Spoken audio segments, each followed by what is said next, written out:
नमस्कार और स्वागत है। आज हम AWS की दुनिया में एक बहुत ज़रूरी चीज़ पर बात करने वाले हैं, उनकी सहायता योजनाएं, मतलब AWS सपोर्ट प्लान्स। हमारे पास जो भी जानकारी है, जो स्रोत हैं, उनकी मदद से हम ये समझने की कोशिश करेंगे कि ये प्लान्स असल में हैं क्या और किसके लिए कौन सा प्लान फिट बैठता है। हमारा मकसद बिल्कुल साफ है, इन स्रोतों से सारी काम की बातें निकालना।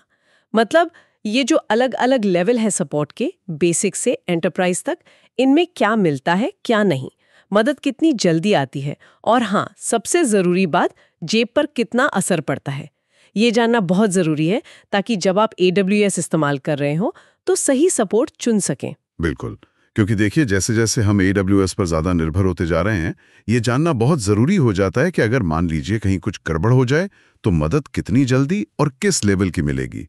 क्या सिर्फ डॉक्यूमेंटेशन देखकर काम चल जाएगा या फिर आधी रात को भी किसी एक्सपर्ट इंजीनियर से बात करनी पड़ सकती है। सही प्लान चुनना इसी पर तो निर्भर करता है। सही बात है। तो चलिए फिर इन स्रोतों की मदद से इन प्लान्स को एक एक करके समझते हैं, जैसा कि आप बता रहे थे और स्रोत भी कहते हैं। AWS के पास मुख्य तौर पर 4 सपोर्ट लेवल हैं। हाँ, 4 हैं। बेसिक, डेवलपर, बिजनेस और एंटरप्राइज। और हर प्लान मतलब अलग-अलग ज़रूरतें और बजट को ध्यान में रखकर बनाया गया है। तो शुरुआत सबसे पहले वाले से करते हैं, बेसिक प्लान। हाँ, बेसिक। स्रोत कहते हैं कि ये तो हर AWS अकाउंट के साथ मुफ्त में मिलता है। ये तो सुनने में बढ़िया लगता है, पर इसमें मिलता क्या है असल में? देखिए, मुफ्त के साथ कुछ सीमाएं तो होती हैं, है ना? बेसिक प्लान आपको 24/7 ग्राहक सेवा तो देता है, पर वो ज़्यादातर खाता और बिलिंग से जुड़े सवालों के लिए है। आपको AWS के डॉक्यूमेंट्स, फोरम और कुछ बेसिक हेल्थ डैशबोर्ड और ट्रस्टेड एडवाइजर की मतलब कुछ गिनी-चुनी जांचों तक पहुंच मिलती है। लेकिन सबसे ज़रूरी बात जो स्रोतों में साफ है, इसमें आपको तकनीकी समस्याओं के लिए मतलब कोडिंग या सर्वर प्रॉब्लम के लिए किसी AWS इंजीनियर से सीधी बातचीत या मदद वो नहीं मिलती। अच्छा, तो मतलब अगर मेरा कोड नहीं चल रहा या सर्वर बैठ गया, तो बेसिक प्लान में मैं एक तरह से अकेली हूँ। ये प्लान असल में सिर्फ अकाउंट संभालने और सामान्य जानकारी के लिए हुआ। बिल्कुल सही पकड़ा आपने। अगर कोई बस AWS को समझ रहा है, एक्सप्लोर कर रहा है या बहुत ही सामान्य, गैर ज़रूरी काम कर रहा है, तो शायद ये काफ़ी हो। लेकिन जैसे ही आप कुछ असल में बनाने लगते हैं, कुछ डेवलप करने लगते हैं, आपको शायद इससे ज़्यादा की ज़रूरत पड़ेगी। और यहीं पर अगला प्लान आता है, डेवलपर प्लान। हाँ, डेवलपर प्लान। स्रोत बताते हैं कि इसकी लागत कम है। ये शायद नए डेवलपर्स या छोटी टीमों के लिए अच्छा होगा। इसमें क्या खास बात है? हाँ, डेवलपर प्लान असल में उन्हीं लोगों के लिए है जो AWS पर कुछ बना रहे हैं, सीख रहे हैं या टेस्टिंग वगैरह कर रहे हैं। मतलब वो काम जो अभी प्रोडक्शन में नहीं है। इसमें आपको पहली बार तकनीकी सहायता मिलनी शुरू होती है, लेकिन ध्यान देने वाली बात यह है कि ये सिर्फ ईमेल के जरिए मिलती है और वो भी कारोबारी घंटों के दौरान, मतलब बिजनेस आवर्स में। सिर्फ ईमेल सपोर्ट और वो भी बिजनेस आवर्स में। हाँ, मान लीजिए कोई वीकेंड पर कुछ नया टेस्ट कर रहा हो और सब कुछ अटक जाए, तब तो ये मुश्किल हो जाएगा। ये थोड़ा मतलब रिस्की नहीं लगता? आपका कहना बिल्कुल सही है। इसमें वो रिस्क तो है। स्रोत भी यही इशारा करते हैं। अगर आपका कोई सामान्य सवाल है तो जवाब मिलने में 24 घंटे तक लग सकते हैं। और अगर आपका सिस्टम ठीक से काम नहीं कर रहा है, मतलब सिस्टम इम्पेयर्ड है, तो भी जवाब 12 से 24 घंटे के भीतर मिलेगा और वो भी कारोबारी घंटों में ही। इसमें फ़ोन या चैट सपोर्ट नहीं है। तो हाँ, अगर आपका काम प्रोडक्शन में है या ऐसा है जहाँ समय बहुत कीमती है, तो डेवलपर प्लान शायद सही चॉइस नहीं है। ये वाकई एक्सपेरिमेंट करने या सीखने वालों के लिए ज़्यादा ठीक है। समझ गए। तो ये उन सिचुएशंस के लिए है जहां तुरंत मदद की जरूरत नहीं पड़ती, लेकिन जब मामला गंभीर हो, जैसे कि कोई चलती हुई वेबसाइट या एप्लीकेशन, उसका क्या? हाँ, उसके लिए फिर हमें बिजनेस प्लान की तरफ देखना होगा। स्रोत इसे साफ तौर पर प्रोडक्शन वर्कलोड के लिए ही रिकमेंड करते हैं। सोचिए कोई ई-कॉमर्स साइट है जो 24 घंटे सातों दिन चल रही है। उसके लिए ये प्लान एक तरह से ज़रूरी हो जाता है। हाँ, इसकी लागत डेवलपर प्लान से तो ज्यादा है, लेकिन जो सेवाएं मिल रही हैं वो काफी बेहतर लग रही हैं। स्रोत बताते हैं कि इसमें 24/7 फोन, चैट और ईमेल तीनों तरीकों से तकनीकी सहायता है। ये तो बहुत बड़ा फर्क है। बिल्कुल, ये सबसे बड़ा अंतर है। मदद कभी भी मिल सकती है और कई तरीकों से। इसके अलावा बिजनेस प्लान में आपको AWS ट्रस्टेड एडवाइजर की सभी जांचों तक पूरी पहुंच मिलती है। ट्रस्टेड एडवाइजर, ये क्या चीज है ठीक से? ट्रस्टेड एडवाइजर, देखिए ये एक बहुत काम का टूल है। ये आपके AWS अकाउंट को स्कैन करता है और आपको बताता है कि आप कहाँ पैसे बचा सकते हैं, कहाँ सुरक्षा बढ़ा सकते हैं, परफॉर्मेंस कैसे बेहतर कर सकते हैं और सिस्टम को ज़्यादा भरोसेमंद कैसे बना सकते हैं। तो बिजनेस प्लान में इसकी पूरी क्षमता अनलॉक हो जाती है। ये मतलब प्रोएक्टिवली आपके सेटअप को बेहतर बनाने में मदद करता है। अच्छा, ये तो काफी उपयोगी लग रहा है। और स्रोतों में AWS सपोर्ट API का भी जिक्र था, उसका क्या मतलब है? सपोर्ट एपीआई का मतलब है कि आप अपने सपोर्ट केस को प्रोग्राम के जरिए मैनेज कर सकते हैं। जैसे मान लीजिए कोई बड़ी कंपनी है जिसके बहुत सारे सपोर्ट केस आते हैं, तो वो इसे ऑटोमेट करने के लिए इस्तेमाल कर सकती है, अपने इंटरनल टिकटिंग सिस्टम से जोड़ सकती है वगैरह। और हाँ, कुछ शर्तों के साथ इसमें इंफ्रास्ट्रक्चर इवेंट मैनेजमेंट यानी IM की सुविधा भी मिलती है। IM? ये क्या है? Infrastructure event management. हाँ, IM ये एक तरह की खास मदद है जो AWS बड़े इवेंट्स के लिए देता है। जैसे मान लीजिए आपका कोई बड़ा प्रोडक्ट लॉन्च है या कोई बड़ी मार्केटिंग कैंपेन चल रही है। उस दौरान ट्रैफिक बढ़ने या सिस्टम पर लोड ज़्यादा होने की उम्मीद होती है ना? तो IM के तहत AWS के एक्सपर्ट्स आपको पहले से तैयारी करने में और इवेंट के दौरान निगरानी रखने में मदद करते हैं, ताकि सब कुछ स्मूथ चले। बिजनेस प्लान में ये कुछ शर्तों पर मिल जाता है। समझ गई। जैसे कोई ई-कॉमर्स साइट है और दिवाली सेल आ रही है, तो ये IM बहुत काम आ सकता है। और सबसे ज़रूरी सवाल, बिजनेस प्लान में मदद मिलती कितनी जल्दी है, क्योंकि अगर साइट डाउन हो गई तो हर मिनट कीमती है। बिल्कुल, यहाँ रिस्पांस टाइम बहुत तेज हो जाता है। स्रोत बताते हैं कि अगर आपका प्रोडक्शन सिस्टम पूरी तरह से बंद हो गया है, मतलब प्रोडक्शन सिस्टम डाउन, एकदम क्रिटिकल सिचुएशन, तो AWS से 1 घंटे के अंदर जवाब मिलने की गारंटी है। 1 घंटा? डेवलपर प्लान के 12-24 घंटों के मुकाबले ये तो बहुत तेज है। हाँ, बहुत तेज। और अगर प्रोडक्शन सिस्टम में दिक्कत है, पर वो पूरी तरह बंद नहीं हुआ है, मतलब प्रोडक्शन सिस्टम इम्पेयर्ड, तो 4 घंटे में जवाब मिलता है। और जो कम गंभीर मामले हैं, उनमें 12-24 घंटे। तो ये उन कंपनियों के लिए एक बहुत सॉलिड ऑप्शन है जिनका एप्लीकेशन मिशन क्रिटिकल है, मतलब जिसके बिना उनका काम नहीं चल सकता। तो बिजनेस प्लान बेसिकली उन कंपनियों के लिए है जहां डाउन टाइम का मतलब सीधा सीधा बिजनेस का नुकसान है और उन्हें 24 घंटे एक्सपर्ट मदद की गारंटी चाहिए। ये बात साफ है। अब आते हैं सबसे टॉप लेवल पर, एंटरप्राइज प्लान। स्रोत कहते हैं ये सबसे महंगा है, लेकिन इसमें ऐसा क्या खास मिलता है जो बिजनेस प्लान में भी नहीं है?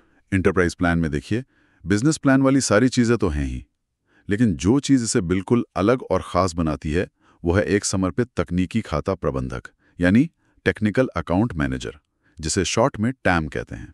टैम, ये नाम मैंने स्रोतों में कई बार पढ़ा। ये सिर्फ एक सपोर्ट देने वाला बंदा है या कुछ और है?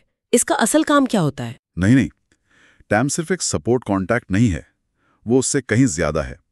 वो आपके संगठन और AWS के बीच एक पुल की तरह काम करता है, एक रणनीतिक सलाहकार। ये एक AWS एक्सपर्ट होता है जो आपके बिजनेस को, आपकी तकनीकी ज़रूरतों को गहराई से समझता है। वो सिर्फ तब मदद नहीं करता जब प्रॉब्लम आती है, बल्कि वो प्रोएक्टिवली आपको सलाह देता है, आपके आर्किटेक्चर का रिव्यू करता है, कॉस्ट ऑप्टिमाइजेशन में मदद करता है और ये पक्का करता है कि आप AWS का इस्तेमाल बेस्ट प्रैक्टिसेस के हिसाब से कर रहे हैं। एक तरह से समझ लीजिए, टैम आपकी AWS जर्नी के लिए आपका पर्सनल गाइड या कोच जैसा है। अरे वाह, ये तो वाकई बहुत बड़ा अंतर है, खासकर बड़ी कंपनियों के लिए जिनके सेटअप बहुत कॉम्प्लेक्स होते हैं या जिनकी ज़रूरतें बहुत खास होती हैं। और एंटरप्राइज प्लान में रिस्पॉन्स टाइम, क्या वो बिजनेस प्लान से भी तेज है? हाँ, सबसे तेज। स्रोत बताते हैं कि अगर बिजनेस क्रिटिकल सिस्टम डाउन होता है, मतलब ऐसी सिचुएशन जहां बिजनेस रुक गया है, तो रिस्पॉन्स टाइम सिर्फ 15 मिनट है। 15 मिनट? ये तो मतलब लगभग तुरंत हो गया। जी, ये उन सिचुएशंस के लिए है जहां 1 मिनट की देरी भी बर्दाश्त नहीं की जा सकती। सोचिए, कोई बड़ी फाइनेंशियल सर्विस कंपनी है, उनके लिए ये बहुत ज़रूरी हो सकता है। इसके अलावा एंटरप्राइज प्लान में एक कॉन्सियर्ज सपोर्ट टीम भी होती है। ये टीम खासतौर पर बिलिंग और अकाउंट से जुड़े जो मुश्किल सवाल होते हैं, उन्हें जल्दी हल करने के लिए होती है। और जो IEM की बात हमने की थी, इंफ्रास्ट्रक्चर इवेंट मैनेजमेंट, वो भी इसमें डिफ़ॉल्ट रूप से शामिल होता है, बिना किसी खास शर्त के। ये प्लान असल में उन बहुत बड़े एंटरप्राइजेस के लिए है जिनके ऑपरेशंस दुनिया भर में फैले हैं और जिन्हें बहुत सख्त सर्विस लेवल एग्रीमेंट यानी SLAs चाहिए होते हैं। SLA मतलब सेवा की गारंटी वाले समझौते, जहां AWS ये तय करता है कि सर्विस कितनी देर उपलब्ध रहेगी और प्रॉब्लम कितनी जल्दी हल होंगी। ठीक है, तो अब अगर हम स्रोतों में दिए गए कुछ उदाहरण देखें तो शायद तस्वीर और साफ हो जाएगी। मान लीजिए कोई टीम है जो सिर्फ डेवलपमेंट और टेस्टिंग कर रही है, प्रोडक्शन में कुछ नहीं चल रहा और बजट भी थोड़ा टाइट है। तो उनके लिए डेवलपर प्लान समझ में आता है। ईमेल सपोर्ट उनके लिए काफी होना चाहिए और खर्चा भी कम रहेगा। और वो मिशन क्रिटिकल ई-कॉमर्स साइट जिसका हमने जिक्र किया था, जिसके लिए हर मिनट का अप टाइम जरूरी है और जिसे 24/7 मदद चाहिए, उसके लिए तो बिना किसी शक के बिजनेस प्लान ही सही रहेगा। वो 24/7 फोन चैट सपोर्ट, 1 घंटे का प्रोडक्शन डाउन रिस्पॉन्स टाइम और ट्रस्टेड एडवाइजर की पूरी जांचें, ये सब उसके लिए बहुत जरूरी हैं। बिल्कुल। और अगर कोई बहुत बड़ी ग्लोबल फाइनेंशियल सर्विस कंपनी है जिसे अपने कॉम्प्लेक्स सिस्टम के लिए स्ट्रैटेजिक सलाह चाहिए, एक डेडिकेटेड बंदा यानी TAM चाहिए और 15 मिनट में जवाब की गारंटी चाहिए, वो तो साफ तौर पर एंटरप्राइज प्लान का केस है। खासकर वो TAM की जरूरत और वो 15 मिनट का रिस्पॉन्स टाइम, ये एंटरप्राइज को ही पॉइंट करते हैं। और अगर कोई अभी बस शुरुआत कर रहा है या कोई पर्सनल यूजर है जिसे सिर्फ बिलिंग के बारे में पूछना है या अकाउंट में कोई दिक्कत आ रही है और कोई टेक्निकल मदद नहीं चाहिए, वो बेसिक प्लान के दायरे में आ गए। मुफ्त है, जानकारी मिल जाती है, लेकिन तकनीकी प्रॉब्लम के लिए या तो खुद समाधान खोजना होगा या फिर कम्युनिटी फोरम वगैरह पर निर्भर रहना होगा। तो इन चारों प्लान को याद रखने के लिए कुछ मुख्य बातें क्या हैं? एक तरह का चीट शीट जैसा। हाँ, बिल्कुल बना सकते हैं। बेसिक, मुफ्त, सिर्फ खाता और बिलिंग, कोई टेक्निकल इंजीनियर सपोर्ट नहीं। ठीक है। डेवलपर, कम लागत, सिर्फ ईमेल सपोर्ट, वो भी बिजनेस आवर्स में। टेस्टिंग या नॉन प्रोडक्शन के लिए business, 24/7 phone chat email support, production के लिए जरूरी। ट्रस्टेड एडवाइजर की पूरी क्षमता, गंभीर प्रॉब्लम के लिए 1 घंटे का response time. Okay. Enterprise, business वाली सारी चीजें प्लस एक डेडिकेटेड TAM, कंसियर्ज टीम और बिजनेस क्रिटिकल सिस्टम डाउन होने पर सबसे तेज यानी 15 मिनट का रिस्पॉन्स। ये बढ़िया समरी है और स्रोतों को देखते हुए ऐसा भी लगता है कि कुछ खास शब्द हमें सही प्लान चुनने में मदद कर सकते हैं, जैसे अगर कहीं मिशन क्रिटिकल, प्रोडक्शन डाउन या 24/7 सहायता लिखा हो। हाँ, तो दिमाग बिजनेस या एंटरप्राइज प्लान की तरफ जाना चाहिए। और अगर कहीं TAM या तकनीकी खाता प्रबंधक शब्द दिख जाए तो वो पक्का एंटरप्राइज प्लान ही होगा, क्योंकि TAM सिर्फ उसी में मिलता है। और अगर सिर्फ ईमेल सहायता और व्यावसायिक घंटे या बिजनेस आवर्स की बात हो रही है तो वो इशारा डेवलपर प्लान की तरफ है। और मुफ्त सहायता तो हमेशा बेसिक प्लान से ही जुड़ी होती है। ये कीवर्ड्स वाकई काम आ सकते हैं। ये क्लासिफिकेशन वाकई मदद करता है ये समझने में कि किस सिचुएशन में कौन सा प्लान बेस्ट रहेगा। कॉस्ट जरूर एक बड़ा फैक्टर है, लेकिन कभी-कभी लगता है कि डाउन टाइम की जो संभावित कॉस्ट है या किसी एक्सपर्ट गाइडेंस की जरूरत है, उसे देखते हुए ऊंचे प्लान में पैसा लगाना शायद सही फैसला हो सकता है। हाँ, ये बिल्कुल वही बात है, रिस्क बनाम कॉस्ट का बैलेंस। बिजनेस और एंटरप्राइज प्लान की कॉस्ट अच्छी खासी हो सकती है। अक्सर ये आपके टोटल AWS बिल का एक परसेंटेज होती है। लेकिन सोचिए, अगर आपकी ई-कॉमर्स साइट किसी बड़े सेल वाले दिन, मान लीजिए 1 घंटे के लिए बंद हो जाए, तो उसका जो नुकसान होगा वो शायद सपोर्ट प्लान की सालाना कॉस्ट से कहीं ज्यादा हो सकता है। बिल्कुल सही। तो ये थी AWS सहायता योजनाओं पर हमारी आज की बातचीत, जो हमें मिले स्रोतों पर आधारित थी। हमने देखा कि कैसे AWS ने अलग-अलग ज़रूरतों और बजट के लिए सपोर्ट के कई लेवल बनाए हैं, बेसिक की मुफ्त पहुंच से लेकर एंटरप्राइज की बहुत डिटेल्ड, डेडिकेटेड सेवाओं तक। हाँ, और मुख्य बात ये निकल कर आती है कि सही योजना चुनना इस पर निर्भर करता है कि आपका काम कितना क्रिटिकल है, आपको जवाब कितनी जल्दी चाहिए और क्या आपको TAM जैसी खास पर्सनल सेवाओं की जरूरत है।